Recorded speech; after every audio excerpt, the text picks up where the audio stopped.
Shalom. Hari ini saya mau share firman Tuhan tentang berkata-kata dalam bahasa roh.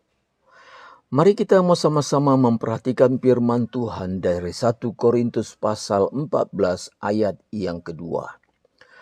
Firman Tuhan berkata, siapa yang berkata-kata dengan bahasa roh, tidak berkata-kata kepada manusia, tetapi kepada Allah. Sebab tidak ada seorang pun yang mengerti bahasanya, oleh roh ia mengucapkan hal-hal yang rahasia.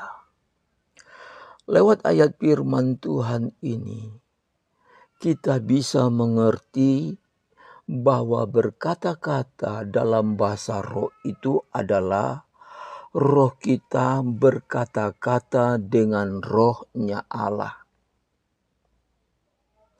Dan bahasa roh itu tidak ada manusia yang bisa mengerti. Dan kata-kata tidak mengerti itu ditulis dengan jelas. Mohon diperhatikan firman Tuhan yang kita baca ini. Jadi ketika roh kita berkata-kata dengan roh Allah, tidak ada manusia yang mengerti bahasa yang kita ucapkan itu. Kenapa diizinkan Tuhan memang manusia tidak boleh mengerti bahasa roh itu? Karena dikatakan dalam kalimat yang terakhir, bahasa roh itu adalah rahasia. Bagi saudara yang punya pena, bisa digarisbawahi kalimat terakhir yang berkata rahasia. Kenapa saya di dalam menjelaskan firman Tuhan ini agak lebih teliti? Sebab kemarin saya mendengar ada seorang hamba Tuhan yang punya gelar doktor teologi berbincang-bincang tentang bahasa roh di TikTok. Beliau berkata bahwa bahasa roh itu menurut tafsirnya dia tidak benar. Kenapa? Karena bahasa roh itu tidak dimengerti. Kalau benar-benar itu bahasa roh, kata beliau, harus dimengerti.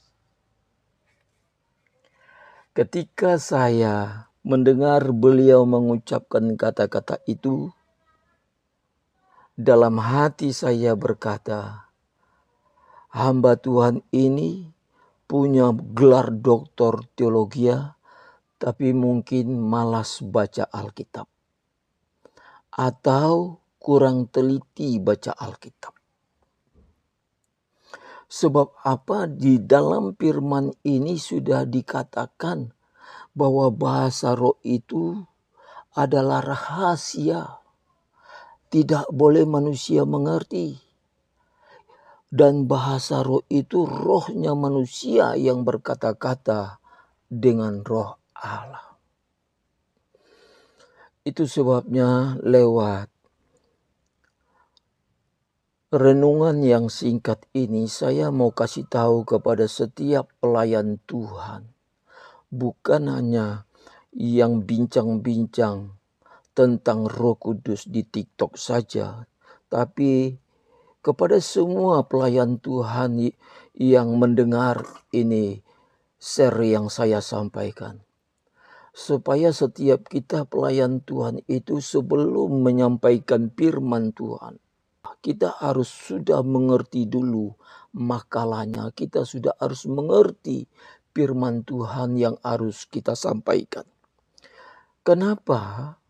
Sebab kalau kita mengajarkan yang salah, yang mendengar salah, nanti mereka melakukan salah. Kasihan kan? Kalau orang itu kita ajarkan firman Tuhan yang salah dan mereka melakukan yang salah, bukankah kita harusnya kasihan melihat orang-orang yang seperti itu? Itu sebabnya setiap kita pelayan Tuhan harus lebih teliti membaca firman Tuhan, harus memahami, harus menguasai dulu firman yang harus kita mau sampaikan. Dan yang kedua yang saya mau kasih tahu kepada setiap kita pelayan Tuhan, dimanapun kita berada. Jangan pernah malas baca Alkitab. Saya ini punya banyak teman, pelayan Tuhan yang punya gelar. Mulai dari S1, S2, S3, bahkan yang punya gelar doktor teologi. Saya tanya kepada mereka, berapa pasal yang kamu baca firman Tuhan satu hari? Mereka menjawab 1 pasal. Rata-rata mereka baca 1 pasal. Mereka katakan, saya repot, enggak ada waktu. Coba kita bayangkan, seorang pembina rohani yang menyampaikan kepada banyak umat, baca Alkitab cuma 1 pasal 1 hari. Sangat menyedihkan sekali. Saya jujur berkata, ketika saya cinta mula-mula dengan Tuhan, karena kerinduan saya ingin mengerti firman Tuhan, 1 hari saya baca firman Tuhan ini 40 pasal. Dan selama 40 hari, Kejadian sampai Wahyu tamat saya baca. Kenapa? Saya haus firman Tuhan. Saya ingin mengerti firman Tuhan. Dan kemudian di hari-hari selanjutnya, saya baca firman Tuhan 5 pasal 1 hari. Sebab standarnya kita itu umumnya 1 hari baca 5 pasal 1 hari. Tapi kalau ayatnya panjang-panjang, bolehlah kita baca 3 pasal. Tapi kalau ayatnya hanya sedang-sedang, standarnya kita itu 5 pasal 1 hari. Baca firman Tuhan. Khususnya pelayan Tuhan. Kita punya tugas menyampaikan firman Tuhan yang benar. Jangan kita mendengar lagi hamba Tuhan yang seperti bincang-bincang di TikTok kemarin. Tanggal 19 Oktober tahun 2024. Saya dengar itu di malam hari. Saya katakan menyedihkan sekali. Saya sempat bertanya di mana dia dapat gelar doktor teologi. Saya sempat bertanya dalam hati pikiran saya, ini pendeta mau nggak baca Alkitab? Sangat menyedihkan sekali. Dan saya berharap hal-hal yang seperti ini jangan terulang lagi. Malu kita, sungguh malu kita. Kalau kita menyampaikan firman Tuhan yang kita tidak mengerti. Padahal kita punya gelar doktor. Dan yang terakhir saya mau sampaikan kepada kita. Sebab yang terakhir itu ada satu hal yang bagi saya memalukan juga. Dia berkata ketika lawan bicaranya ini berkata kepada beliau, menurut Bapak bahasa roh itu apakah?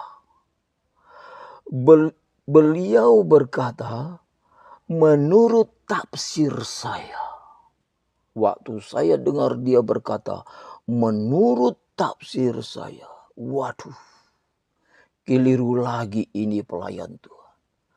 Padahal kita umat Tuhan dimanapun berada, kita menunggu-nunggu. Adakah ayat yang menguatkan dia untuk menentang kata-kata bahasa roh itu?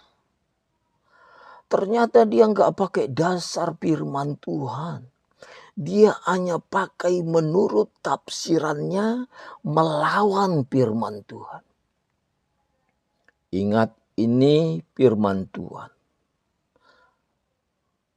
Kalau kita menolak firman Tuhan, sama dengan menolak Tuhan.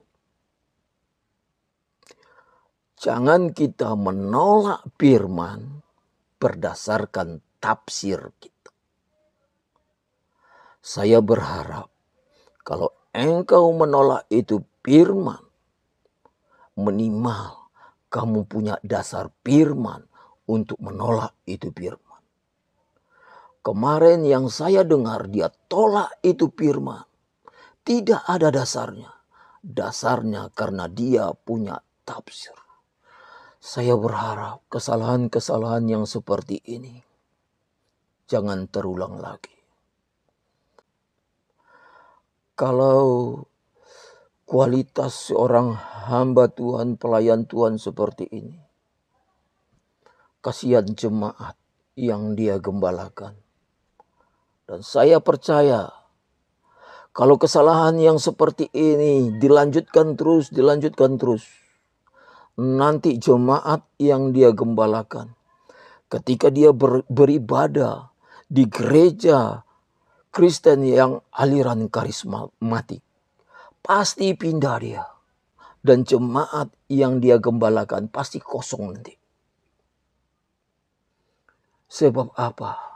Jemaat itu dia mau kita menunjukkan firman-Nya, bukan menurut tafsir kita. Jadi kalau kita berkata-kata dalam bahasa roh itu tidak benar, tunjukkan ayat firman-Nya.